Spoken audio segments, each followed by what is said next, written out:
എല്ലാ വിദ്യാർത്ഥികളെയും അക്കാഡമിയുടെ ഓൺലൈൻ ക്ലാസ്സിലേക്ക് സ്വാഗതം ചെയ്യുന്നു. ഇന്ന് നമ്മൾ +2 ജോഗ്രഫിയിലെ 6ാമത്തെ ചാപ്റ്ററിൻ്റെ അവസാനത്തെ ക്ലാസ്സാണ്. കഴിഞ്ഞ ദിവസം നമ്മൾ അയൺ ആൻഡ് സ്റ്റീൽ ഇൻഡസ്ട്രി, ഇരുമ്പുരുക്ക് വ്യവസായം, അത് പറഞ്ഞുകൊണ്ടിരുന്നപ്പോഴായിരുന്നു ക്ലാസ് അവസാനിച്ചത്. അപ്പോൾ ഞാൻ പറഞ്ഞായിരുന്നു ഒരു പ്രാവശ്യം, അല്ലെങ്കിൽ അത് ഒന്നുകൂടെ പറയാമെന്ന് ഞാൻ പറഞ്ഞിരുന്നു. അപ്പോൾ ഇന്ന് നമ്മൾ അയൺ ആൻഡ് സ്റ്റീൽ ഇൻഡസ്ട്രി അല്ലെങ്കിൽ ഇരുമ്പുരുക്ക് വ്യവസായം, ഈ വ്യവസായത്തെ സംബന്ധിച്ചാണ് നമ്മൾ അവസാനം പറഞ്ഞു നിർത്തിയെന്ന് പറഞ്ഞു. എല്ലാ വ്യവസായങ്ങൾക്കും അടിസ്ഥാനപരമായ സഹായം ചെയ്യുന്ന ഒരു വ്യവസായമാണ് ഇരുമ്പുരുക്ക് വ്യവസായമെന്ന് നമ്മൾ അന്ന് പറഞ്ഞായിരുന്നു.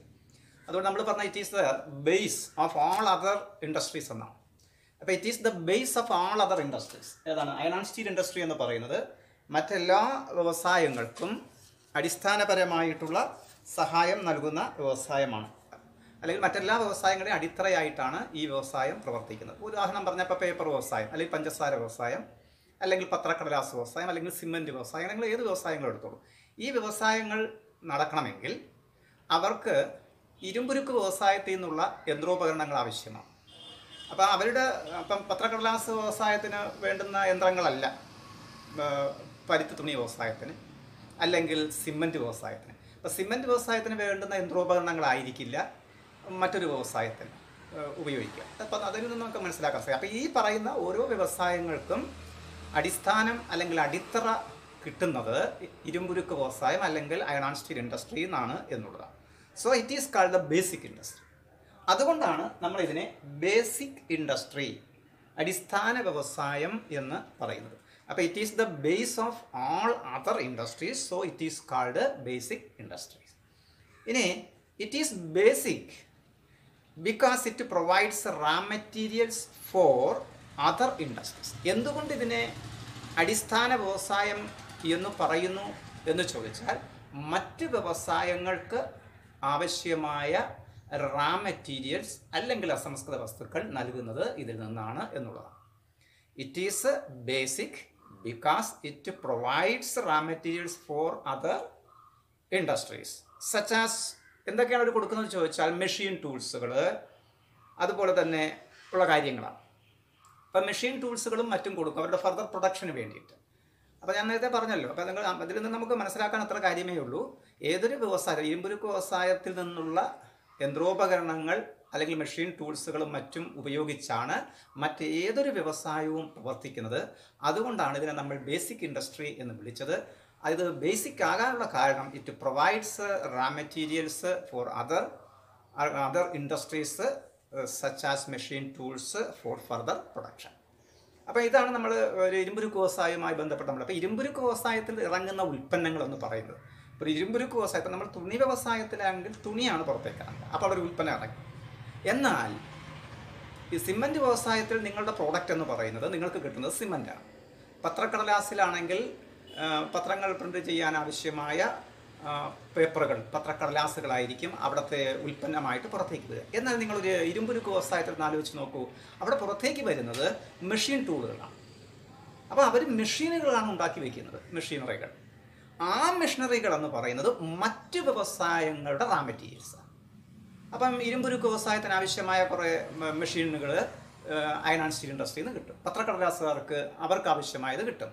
സിമൻറ്റ് വ്യവസായക്കാർക്ക് വേണ്ടത് മെഷീനുകൾ അല്ലെങ്കിൽ അങ്ങനെ മെഷീൻ ടൂൾസുകളും മറ്റും ഇരുമ്പുരുക്ക് വ്യവസായത്തിൽ നിന്ന് കിട്ടും. അങ്ങനെ ഓരോ വ്യവസായത്തിനും റാ മെറ്റീരിയൽസ് പ്രൊവൈഡ് ചെയ്യുന്നത് ഈ ഇരുമ്പുരുക്ക് വ്യവസായമാണ് എന്നുള്ളതാണ് ഒരു ബേസിക് ഇൻഡസ്ട്രി എന്നതിനെ വിളിക്കാനുള്ള കാരണം എന്ന് നമ്മൾ മനസ്സിലാക്കാം. It may also be called heavy industry.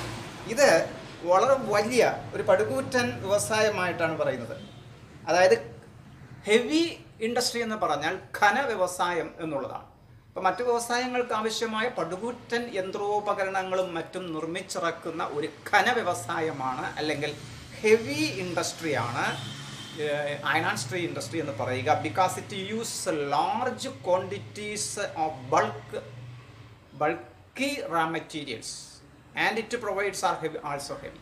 അപ്പോൾ വളരെ വലിയ, ഇപ്പോൾ ഈ വ്യവസായത്തിൻ്റെ പ്രത്യേകത എന്ന് പറയുന്നത്, അപ്പോൾ നമ്മൾ തന്നെ ആലോചിച്ച് നോക്കുക, ഓരോ വ്യവസായങ്ങൾക്കും ആവശ്യമായ പടുകൂറ്റൻ യന്ത്രങ്ങളാണ് ഉൽപ്പാദിപ്പിച്ചിറക്കുന്നത്. അപ്പോൾ ഈ ഇരുമ്പുരുക്ക് വ്യവസായത്തിൽ അവർ ഉപയോഗിക്കുന്ന റാ മെറ്റീരിയൽസ് എത്രമാത്രം ഹെവിയും ബൾക്കുമാണെന്ന് നിങ്ങൾ ആലോചിച്ച് നോക്കുക. അപ്പോൾ അത്രമാത്രം. അപ്പം ഇതൊരു പടുകൂറ്റൻ വ്യവസായമാണെന്ന് നമുക്ക് പച്ചമലയാളത്തിൽ പറയാം. അപ്പോൾ അവിടെ അവർ ഇത്തരത്തിലുള്ള വലിയ മെഷീനറികൾ ഉൽപ്പാദിപ്പിച്ചിറക്കുന്നത് കൊണ്ട് തന്നെ അവർ യൂസ് ചെയ്യുന്നത് അല്ലെങ്കിൽ അവർ ഉപയോഗിക്കുന്നത് വളരെ വൻതോതിലുള്ള ഹെവി ആയിട്ടുള്ള വളരെ വലിയ അളവിലുള്ള റാ മെറ്റീരിയൽസ് ആണ് എന്ന് നമ്മൾ മനസ്സിലാക്കുക. ഇതാണ് ഇരുമ്പുരുക്ക് വ്യവസായത്തിന് നമുക്ക് ബേസ് ആയിട്ട് പറയാം. ഇപ്പോൾ ഇരുമ്പുരുക്ക് വ്യവസായം എന്ന് പറയുന്നത് it is the base of all other industries. It is called A basic industry. It is basic because it provides raw materials for other industries such as machine tools used for further production. It may also be called heavy industry because it uses large quantities of bulky raw materials and its products are also heavy. അതുകൊണ്ട് തന്നെ അവിടെ നിന്ന് പുറത്തേക്ക് ഇറങ്ങുന്ന ഇരുമ്പുരുക്ക് വ്യവസായത്തിൽ നിന്ന് പുറത്തേക്ക് ഇറങ്ങുന്ന പ്രോഡക്റ്റ് അല്ലെങ്കിൽ ഉൽപ്പന്നങ്ങൾ എന്ന് പറഞ്ഞാൽ ഹെവി ആയിട്ടുള്ളതായിരിക്കും, വളരെ വലുതായിട്ടുള്ളതായിരിക്കും എന്നുള്ളതാണ് നമ്മളതിൽ നിന്ന് മനസ്സിലാക്കേണ്ടത്. അപ്പം മറ്റുള്ള വ്യവസായങ്ങൾ പോലെയല്ല, അവിടുത്തെ പ്രോഡക്റ്റും വളരെ വലുതാണ്. കൂറ്റൻ യന്ത്രോപകരണങ്ങളും മറ്റുമാണ് അവർ ഉൽപ്പാദിപ്പിച്ച് ഇറക്കുന്നത് എന്നുള്ളതാണ്. ഇനി അയൺ എക്സ്ട്രാക്റ്റഡ് ഫ്രം ഇരുമ്പുരുക്ക് വ്യവസായത്തെ സംബന്ധിച്ച് പറയുമ്പോൾ ഇരുമ്പുരുക്ക് വ്യവസായത്തിൻ്റെ ഏറ്റവും പ്രധാനപ്പെട്ട ഒരു വ്യവസായത്തിൽ ധാരാളം ചിലതിനകത്ത് ഒന്ന് മതിയായിരിക്കും, ചിലതിൽ ഒന്നിലധികം ആവശ്യമുണ്ട്. ഇരുമ്പുരുക്ക് വ്യവസായത്തെ സംബന്ധിച്ച് നിങ്ങൾ ചെറിയ ക്ലാസ്സിൽ ഇപ്പം നിങ്ങൾ പഠിച്ചിട്ടുണ്ടോ എന്നറിയില്ല, മുൻപ് 10ാം ക്ലാസ്സൊക്കെ പഠിക്കാൻ ഉണ്ടായിരുന്നു, നിങ്ങൾക്ക് മുമ്പൊക്കെ പഠിച്ചിരുന്നവർക്ക്. അപ്പോൾ അതിനകത്ത് അവർ പറയുന്നുണ്ടായിരുന്നു റാ മെറ്റീരിയൽസ് ആയിട്ട് യൂസ് ചെയ്യുന്നതിനകത്ത് ഏറ്റവും പ്രധാനപ്പെട്ടത് അയണോറാണ്. അയണോർ കഴിഞ്ഞിട്ട് പിന്നെ മാംഗനീസ് ഉപയോഗിക്കും, ലൈം സ്റ്റോൺ ഉപയോഗിക്കും, അതേപോലെ കോൾ ഉപയോഗിക്കും. ഇതൊക്കെ അവരുടെ പ്രധാനപ്പെട്ട റാ മെറ്റീരിയൽസ് ആയിട്ടാണ് പറയപ്പെടുക.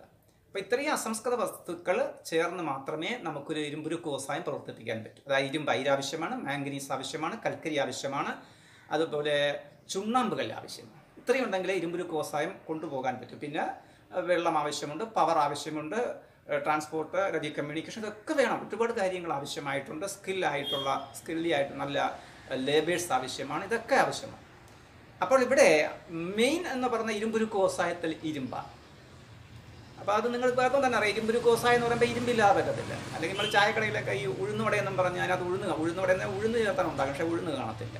അതുപോലെയല്ല, ഇരുമ്പുരുക്ക് വ്യവസായത്തെ സംബന്ധിച്ചിടത്തോളം ഇരുമ്പയിരാണ് ഏറ്റവും പ്രധാനപ്പെട്ട അതിലെ അസംസ്കൃത വസ്തു അല്ലെങ്കിൽ റാ മെറ്റീരിയൽ എന്ന് പറയും. ഈ ഇരുമ്പയിരെന്ന് പറയുന്നത് എക്സ്ട്രാക്റ്റഡ് ഫ്രം അയൺ ഓർ, ഇരുമ്പയിരിൽ നിന്നാണ് ഇരുമ്പ് എന്ത് ചെയ്യുക, എക്സ്ട്രാക്ട് ചെയ്തെടുക്കുക.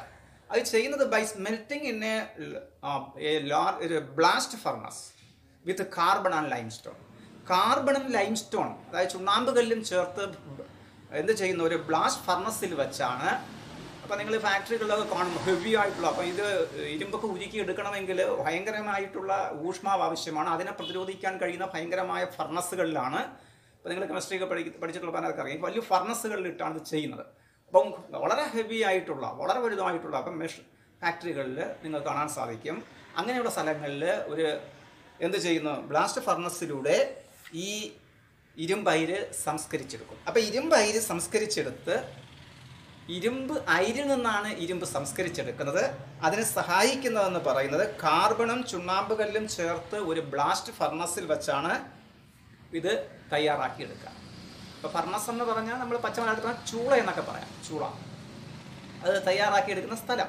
ഇപ്പം നമ്മൾ ആലകളിൽ കണ്ടിട്ടില്ലേ കൊല്ലന്മാർ, അവരവിടെ ഒരു ചെറിയ തീക്കുണ്ട ഉണ്ടാക്കി വെച്ചിട്ട് അതിൽ നിന്ന് ഇങ്ങനെ വെച്ചാൽ അതൊരു കുഞ്ഞു രൂപം.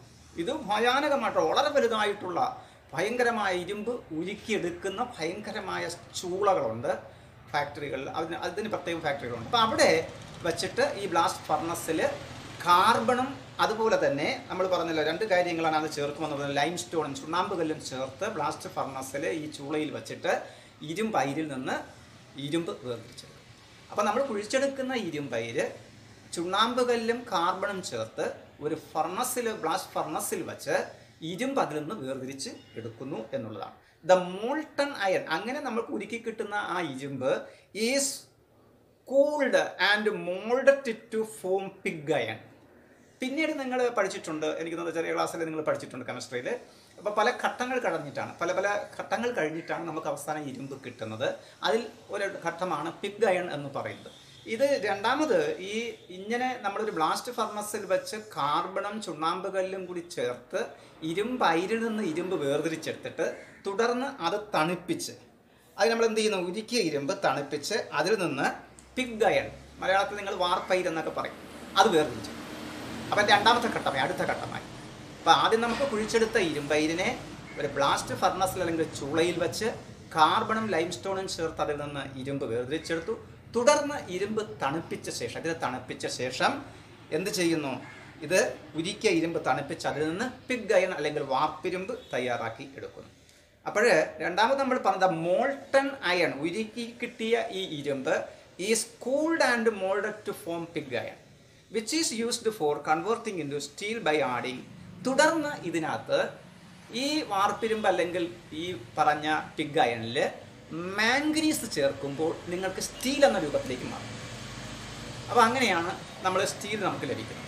അപ്പം which is used for converting into steel by adding manganese. എന്തിനു വേണ്ടിയിട്ടാണ്? സ്ട്രെങ്തനിങ് മെറ്റീരിയൽസ്, അതിനെ ശക്തി പിടിപ്പിക്കുന്നതിന് വേണ്ടിയിട്ടാണ്.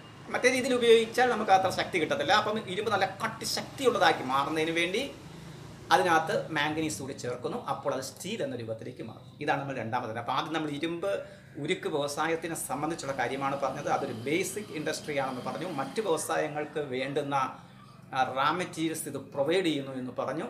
ഈ രണ്ടാമതായിട്ട് നമ്മൾ പറഞ്ഞത് ഇരുമ്പ് അയിരെന്ന് പറയുന്നത്, ഇരുമ്പ് അയിരിൽ നമ്മൾ ലൈംസ്റ്റോണും അതുപോലെ കാർബണും കൂടി ചേർത്തുകൊണ്ട് ഒരു ബ്ലാസ്റ്റ് ഫർണസിൽ വെച്ച് അതിൽ നിന്ന് ഇരുമ്പിനെ വേർതിരിച്ചെടുക്കും.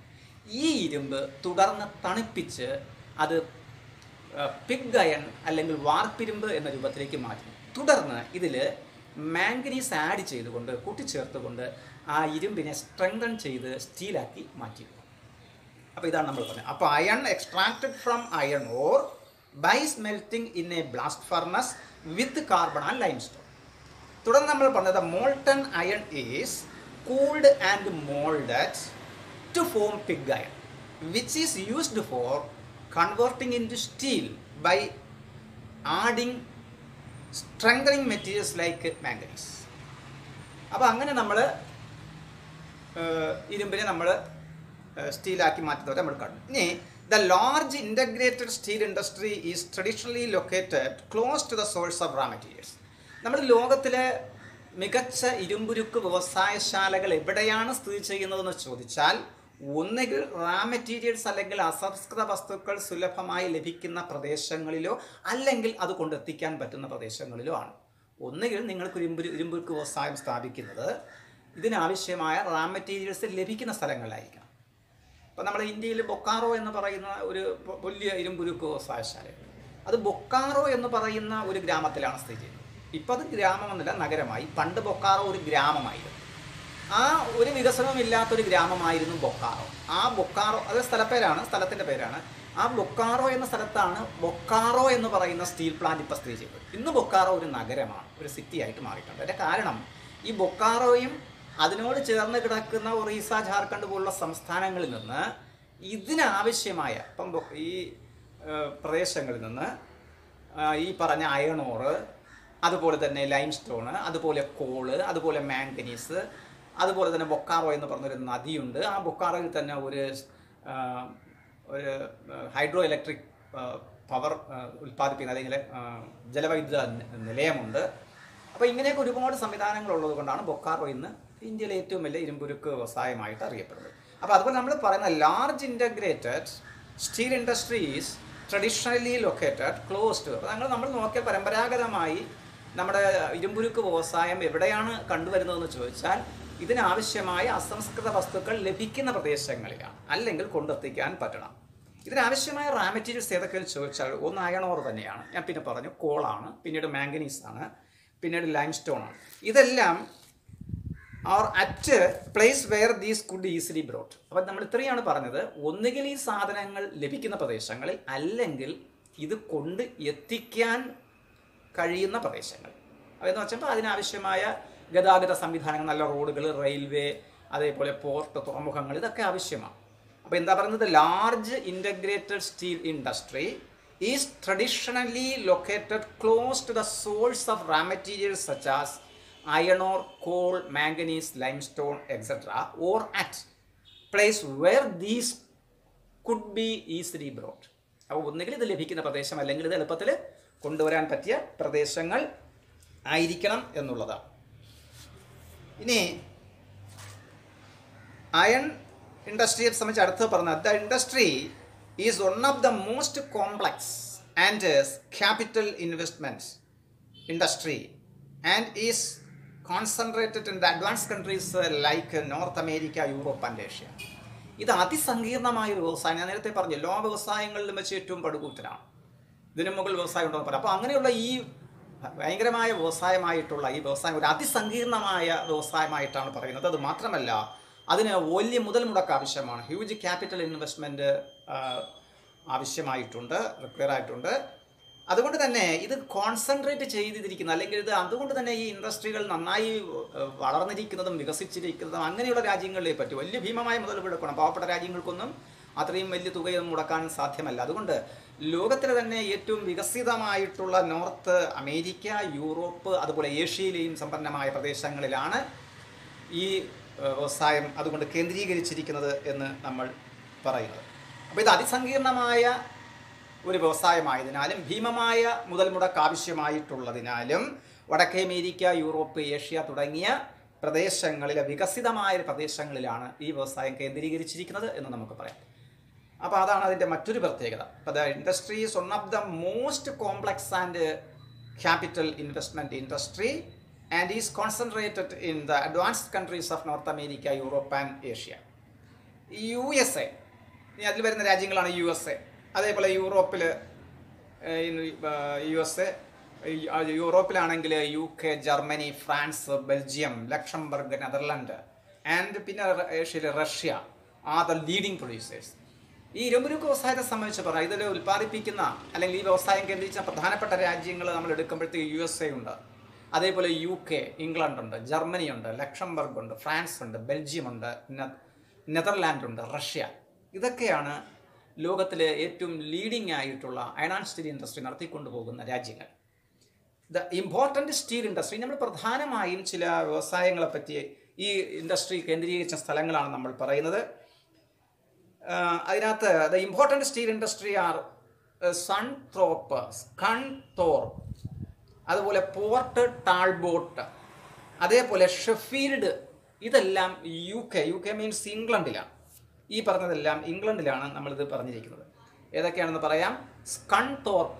സ്കൺതോർപ്പ് എന്ന് പറഞ്ഞൊരു അയൺ ആൻഡ് സ്റ്റീൽ ഇൻഡസ്ട്രിയുടെ പേരാണ്. അതേപോലെ പോർട്ട് ടാൾബോട്ട്, അതുപോലെ തന്നെ ഷെഫീൽഡ്. ഈ മൂന്നും UK അല്ലെങ്കിൽ യുണൈറ്റഡ് കിങ്ഡത്തിലാണ് ഈ പറഞ്ഞത് കണ്ടുവരിക. ഇനി ഡൾസ്ബർഗ്, ഡോർട്ട്മണ്ട്, ഇതൊക്കെ ജർമ്മനിയിലാണ്. അപ്പം ജർമ്മനിയിലുള്ള ഡൾസ്ബർഗും അതേപോലെ ഡോർട്ട്മണ്ടും അവിടുത്തെ രണ്ട് ഇരുമ്പുരുക്ക് വ്യവസായശാലകളുടെ പേരാണ്. അതേപോലെ തന്നെ സെൻറ്റ് എറ്റ്ലീന ഫ്രാൻസിലാണ്. ഫ്രാൻസിലെ സെൻറ്റ് എറ്റ്ലീന എന്ന് പറയുന്ന ഒരു ഇരുമ്പുരുക്ക് വ്യവസായശാല അല്ലെങ്കിൽ അയൺ ആൻഡ് സ്റ്റീൽ ഇൻഡസ്ട്രി പ്രവർത്തിക്കുന്നുണ്ട്. അതേപോലെ മോസ്കോ എന്ന് കേൾക്കുമ്പോൾ നിങ്ങൾക്ക് അത് റഷ്യയിലാണ്. അതുപോലെ പിറ്റ്സ്ബർഗ്, ഇതും റഷ്യയിലാണ്. അപ്പം റഷ്യയിൽ പിറ്റ്സ്ബർഗും അതുപോലെ തന്നെ മോസ്കോയുമാണ് ഇരുമ്പുരുക്ക് വ്യവസായം പ്രധാനമായും കേന്ദ്രീകരിച്ച രണ്ട് പ്രദേശങ്ങൾ. നാഗസാക്കിയും ടോക്കിയോയും കേൾക്കുമ്പോഴേ അറിയാം ജപ്പാനിലാണ്. ജപ്പാനിലെ നാഗസാക്കി, ടോക്കിയോ ഇവ രണ്ട് ഇരുമ്പുരുക്ക് വ്യവസായശാലകളാണ്. വുഹാൻ എന്ന് പറയുന്നത് നിങ്ങൾ കേട്ടിട്ടുണ്ട്. ഇപ്പോൾ ഈ കൊറോണയുമായി ബന്ധപ്പെട്ട് ചൈനയിലാണ് വുഹാൻ. അതുപോലെ തന്നെ കുൾട്ടി അത് ഇന്ത്യയിലാണ്. ബേൺപൂർ ഇന്ത്യയിലാണ്. ജാംഷഡ്പൂർ ഇന്ത്യയിലാണ്. ദുർഗാപൂർ ഇന്ത്യയിലാണ്. റൂർഖേല ഇന്ത്യയിലാണ്. ഭിലായി, ബൊക്കാറോ ഇതെല്ലാം ഇന്ത്യയിലാണ്. ഇപ്പോൾ ഇന്ത്യയിലെ ഇരുമ്പുരുക്ക് വ്യവസായശാലകളാണ് കുൾട്ടി, ബേൺപൂർ, ജാംഷഡ്പൂർ, ദുർഗാപൂർ, റൂർഖേല, ഭിലായി, ബൊക്കാറോ എക്സെട്ര. അപ്പോൾ ലോകത്തിലെ കുറേ ഇരുമ്പുരുക്ക് വ്യവസായങ്ങളുടെ പേരാണ് നമ്മൾ പറഞ്ഞത്. അതിനകത്ത് നമ്മൾ UK അത് പറഞ്ഞു, ഫ്രാൻസിൽ പറഞ്ഞു, അതേപോലെ തന്നെ ജർമ്മനി, അതേപോലെ റഷ്യ, അതേപോലെ ജപ്പാൻ, അതേപോലെ ചൈന, അതേപോലെ ഇന്ത്യ. അപ്പോൾ ഇന്ത്യയിൽ നമ്മൾ പറഞ്ഞത് ബേൺപൂരും കുൾട്ടിയും ജാംഷഡ്പൂരും അതേപോലെ ബൊക്കാറോയും റൂർഖേലയും ഒക്കെയാണ് നമ്മൾ പറഞ്ഞത്. നാഗസാക്കിയും അതുപോലെ തന്നെ ടോക്കിയോയുമാണ് നമ്മൾ ജപ്പാനിൽ പറഞ്ഞത്. വുഹാനാണ് ചൈനയിൽ പറഞ്ഞത്. അതുപോലെ തന്നെ പിറ്റ്സ്ബർഗും മോസ്കോയുമാണ് റഷ്യയിൽ നമ്മൾ പറഞ്ഞ പേര്. സെൻറ്റ് എറ്റ്ലീനയാണ് നമ്മൾ ഫ്രാൻസിൽ പറഞ്ഞ പേര്. അതേപോലെ ഡൾസ്ബർഗും അതുപോലെ ഡോർട്ട്മണ്ടുമാണ് നമ്മൾ ജർമ്മനിയിൽ പറഞ്ഞ പേര്. അതുപോലെ സ്കൺതോർപ്പും ടാൾബോട്ടുമാണ് നമ്മൾ UK പറഞ്ഞ പ്രധാനപ്പെട്ട ഇരുമ്പുരുക്ക് വ്യവസായശാല. അപ്പോൾ ഇത്രയുമാണ് നമ്മൾ ഇരുമ്പുരുക്ക് വ്യവസായത്തെപ്പറ്റി നമുക്ക് പറയാനുണ്ടായിരുന്നത്. ഇത് നമ്മൾ കഴിഞ്ഞ ദിവസം ഒന്ന് ഓടിച്ച് പറഞ്ഞിട്ട് അപ്പോഴത്തേനും സമയം തീർന്നത്. ഇനി നമുക്ക് ഇതിനകത്ത് ബാക്കി പറയാനുള്ളത് കോട്ടൺ ടെക്സ്റ്റൈൽ ഇൻഡസ്ട്രിയെ പറ്റിയാണ്. അടുത്തതായിട്ട് നമുക്ക് പഠിക്കാം കോട്ടൺ ടെക്സ്റ്റൈൽ ഇൻഡസ്ട്രി. കോട്ടൺ എന്ന് പറഞ്ഞാൽ പരുത്തി തുണി വ്യവസായമാണ് കോട്ടൺ.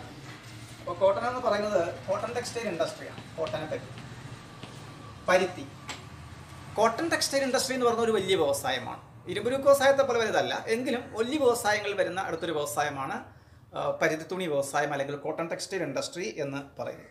ഈ കോട്ടൺ ടെക്സ്റ്റൈൽ ഇൻഡസ്ട്രിക്ക് 3 മേഖലകളാണുള്ളത്, 3 ഡിവിഷൻസ് ആണുള്ളത്. കോട്ടൺ ടെക്സ്റ്റൈൽ ഇൻഡസ്ട്രി ഇൻക്ലൂഡ്സ് ഒന്ന് ഹാൻഡ്ലൂമാണ്, ഹാൻഡ്ലൂം.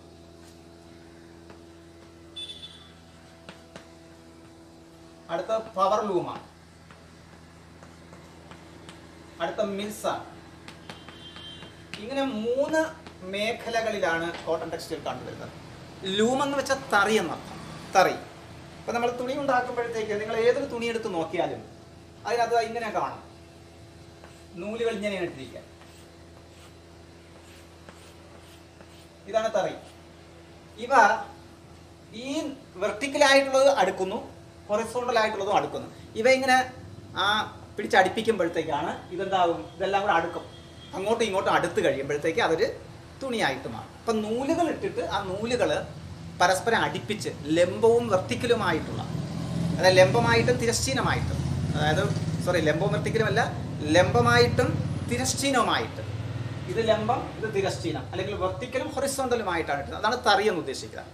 അതിൽ ഹാൻഡ്ലൂം എന്ന് പറയുമ്പോൾ കൈകൊണ്ട് അത് പ്രവർത്തിപ്പിക്കും. പഴയ കാലങ്ങളിൽ കൈകൊണ്ടായിരുന്നു. ഇപ്പോൾ ഇവിടെ നമ്മൾ ചിറക്കര എന്ന ഭാഗത്തൊക്കെ പണ്ട് തുണി ഉണ്ടാക്കുന്നതായിരുന്നു. അപ്പോൾ അവിടെ കൈകൊണ്ടാണ് ഈ തറി പിടിച്ച് പ്രവർത്തിപ്പിക്കുന്നത്. കയറ് ഇടാൻ ആളുകൾ പണ്ട് പോകുന്ന പോലെ ഇവിടെയും പണ്ട് ആളുകൾ ജോലിക്ക് പോകുമായിരുന്നു. അപ്പോൾ ആ കൈ കൊണ്ടാണ് ആ മെഷീൻ പിടിച്ചടിപ്പിക്കുന്നത്. അപ്പോൾ അത് പ്രവർത്തിപ്പിക്കുന്നതുകൊണ്ട് ഹാൻഡ്ലൂം എന്നാണ് പേര് വന്നത്, കൈ തറി. പവർ ലൂം ആകുമ്പോഴത്തേക്ക് അവിടെ വന്നിരിക്കുന്നതെന്ന് പറയുന്നത് എന്താണ്, പിന്നെ ഇതായി മെഷീനായി പവർ ലൂം. പിന്നെ അത് കൈ മാറിയിട്ട് ഒരു പവർ സപ്ലൈ അല്ലെങ്കിൽ വൈദ്യുതി സഹായത്തോടു കൂടി, അപ്പോൾ അത് പവർ ലൂമായിട്ട് മാറി. പിന്നെ ഇന്നിപ്പം വലിയ വലിയ മില്ലുകളായിട്ട് മാറി. വലിയ കൂറ്റൻ യന്ത്രങ്ങളൊക്കെ വെച്ച് ആധുനിക സാങ്കേതിക വിദ്യകളും സങ്കീർണമായ പ്രവർത്തനങ്ങളിലൂടെയും അവരെന്ത് ചെയ്യുന്നു, ഇന്ന് മില്ലുകളിലാണ് ഉൽപ്പാദിപ്പിക്കുക. ഇന്ന് നമ്മൾ പറയുമ്പോൾ ഒരു മില്ലിൻ്റെ പേരുകളാണ് പറയുക. തുണിയൊക്കെ നമ്മൾ വാങ്ങാൻ ചെല്ലുമ്പോൾ തന്നെ പറയും അത് മഫ്തലാലാണ്, അല്ലെങ്കിൽ അതാണ് ഇതാണെന്നൊക്കെ പറയും. അപ്പോൾ cotton textile industry includes handloom, power loom and mills. അപ്പോൾ ഇതിൻ്റെ 3 ഉപമേഖലകളാണ് നമ്മൾ പറഞ്ഞത്, കൈത്തറി, യന്ത്രത്തറി, അതുപോലെ തന്നെ മില്ലുകൾ എന്നിങ്ങനെയാണ് അതിനെ 3ആയിട്ട് നമ്മൾ തിരിച്ചിരിക്കുക. ഇൻ ഹാൻഡ്ലൂം, നമുക്ക് ആദ്യം ഹാൻഡ്ലൂമിലേക്ക് വരാം.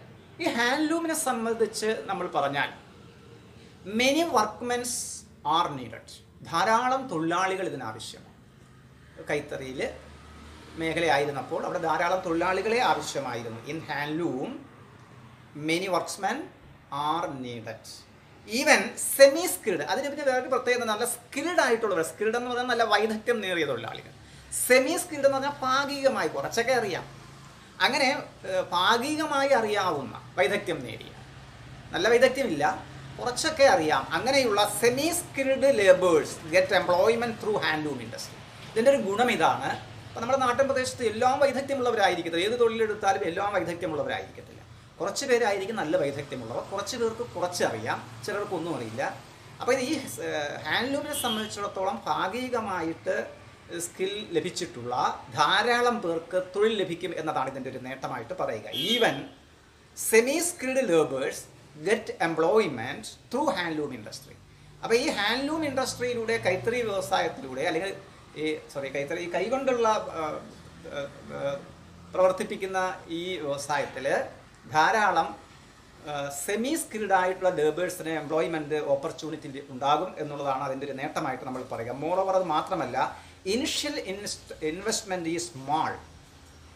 മറ്റൊരു പ്രത്യേകത എന്ന് പറയുന്നത് ഇനിഷ്യൽ ഇൻവെസ്റ്റ്മെൻറ്റ്, അതായത് തുടങ്ങാൻ അതിന് ഈ വ്യവസായം തുടങ്ങുന്നതിന് ആവശ്യമായ മുതൽ മുടക്കെന്ന് പറഞ്ഞാൽ വളരെ തുച്ഛമായിട്ട് മതി, വളരെ കുറച്ച് മാത്രം മുതൽ മുടക്കും മതി. ഇപ്പം ചിലപ്പോൾ നമ്മളിപ്പോൾ ഇരുമ്പുരുക്ക് വ്യവസായത്തിൻ്റെ കാര്യം പറഞ്ഞാൽ അപ്പോൾ ധാരാളം പൈസ ചിലവഴിക്കേണ്ടി വരും. പക്ഷേ ഇതിനെ കൈകൊണ്ട് പ്രവർത്തിപ്പിക്കുന്നില്ലേ, വളരെ കുറച്ച് മുതൽ മുടക്ക് മാത്രം മതി. അത് അതിൻ്റെ ഒരു പ്രത്യേകതയായിട്ട് പറയും. അതുപോലെ തന്നെ ഇതിൻ്റെ മറ്റൊരു പ്രത്യേകത എന്ന് പറയുന്നത്, വില്ലേജിലുള്ള ആളുകൾക്ക്, ഗ്രാമങ്ങളിൽ വസിക്കുന്ന village folk can easily start A handloom cottage industry. ഒരു കൈത്തറി വ്യവസായം, ഹാൻഡ്ലൂം കോട്ടേജ് ഇൻഡസ്ട്രി നമ്മുടെ വീടുകളിൽ വെച്ച് നടത്താവുന്നതാണ്. അതിനാണ് നമ്മൾ കോട്ടേജ് ഇൻഡസ്ട്രി എന്ന് പറയുന്നത്. അങ്ങനെ വീടുകളിൽ തന്നെ നമുക്ക് നടത്താൻ സാധിക്കുന്നു. ഗ്രാമീണ മേഖലയിൽ കുറഞ്ഞ മുതൽ മുടക്കിൽ ആളുകൾക്ക് തുടങ്ങാൻ സാധിക്കുന്ന ഒരു വ്യവസായം കൂടിയാണ് ഇത്. സ്പിന്നിങ്ങും വീവിങ്ങും, അതിനകത്തുള്ള രണ്ട് കാര്യങ്ങളാണ്. സ്പിന്നിങ്ങും വീവിങ്ങും provides a livelihoods of thousands, ആയിരക്കണക്കിന് ആൾക്കാരുടെ ജീവിതം മുന്നോട്ട് കൊണ്ടുപോകാൻ ഗ്രാമപ്രദേശങ്ങളിൽ ഈ സ്പിന്നിങ്ങിനും വീവിങ്ങിനും, ഈ നെയ്ത്തും തുണി ഉൽപ്പാദനവുമായി ബന്ധപ്പെട്ടുള്ള ഈ രണ്ട് പ്രവർത്തനങ്ങളിലൂടെയും ധാരാളം ഗ്രാമപ്രദേശങ്ങളിലെ പാവപ്പെട്ടവർക്ക് അതിന് തൊഴിലവസരം ലഭിക്കും. അത് മാത്രമല്ല, നമ്മുടെ രാഷ്ട്രപിതാവായ ഗാന്ധിജി പ്രൊപ്പഗേറ്റഡ് ഖാദി. ഗാന്ധിജി അദ്ദേഹത്തിൻ്റെ വീക്ഷണം എന്ന് പറയുന്നത് ഈ ഖാദിയുടെ ഉദാഹരണമായിരുന്നു. അദ്ദേഹം എന്തുകൊണ്ടെന്ന് ചോദിച്ചാൽ മെയിൻലി അദ്ദേഹം പ്രധാനമായിട്ടും അത് കൊണ്ടുവരാനുള്ള കാരണം ബിക്കോസ് ഇറ്റ് പ്രൊവൈഡ്സ് എംപ്ലോയ്മെൻറ്റ്, ധാരാളം തൊഴിലവസരങ്ങൾ നൽകും for the poor village folk. ആർക്കെന്ന് ചോദിച്ചാൽ പാവപ്പെട്ട ഗ്രാമപ്രദേശങ്ങൾ.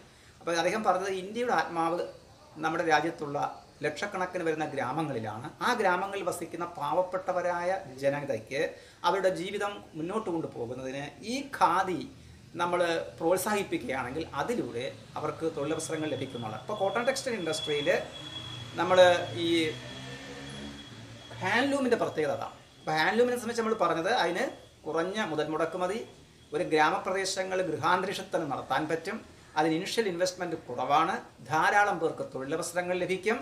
അതുമാത്രമല്ല സെമി സ്കിൽഡ് ആയിട്ടുള്ള, വലിയ സ്കില്ലൊന്നും വേണമെന്നില്ല, സെമി സ്കിൽഡ് ആയിട്ടുള്ള ആളുകൾക്കും അതിന് തൊഴിലവസരം ലഭിക്കും. അതുമാത്രമല്ല പാവപ്പെട്ടവർക്ക് ധാരാളം തൊഴിലവസരങ്ങൾ നൽകുമെന്ന് മഹാത്മാഗാന്ധിയും അഭിപ്രായപ്പെടുകയുണ്ടായി. അതുകൊണ്ട് ഖാദിയുടെ ഉദാഹരണത്തിന് വേണ്ടി അദ്ദേഹം ആഹ്വാനം ചെയ്തു. എന്നാൽ വെൻ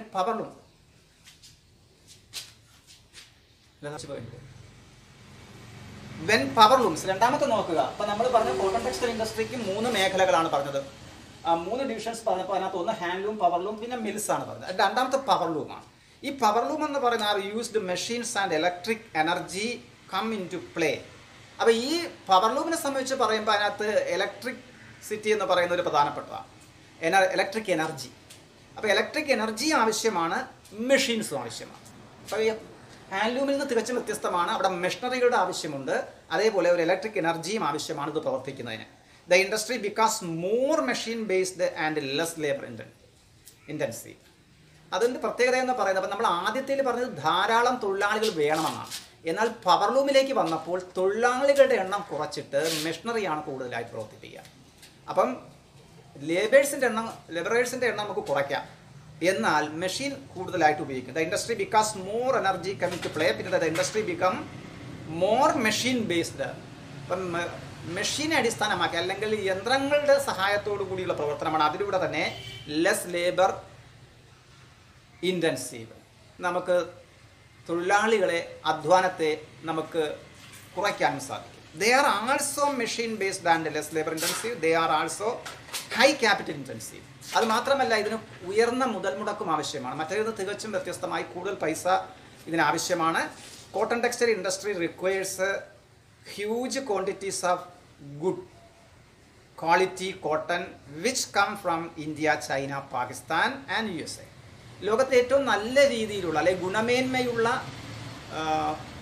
കോട്ടൺ അല്ലെങ്കിൽ പരുത്തി ഉൽപ്പാദിപ്പിക്കുന്ന രാജ്യങ്ങളാണ് നമ്മൾ ചൈനയും ഇന്ത്യയും പാകിസ്ഥാനും അതേപോലെ USA എല്ലാം.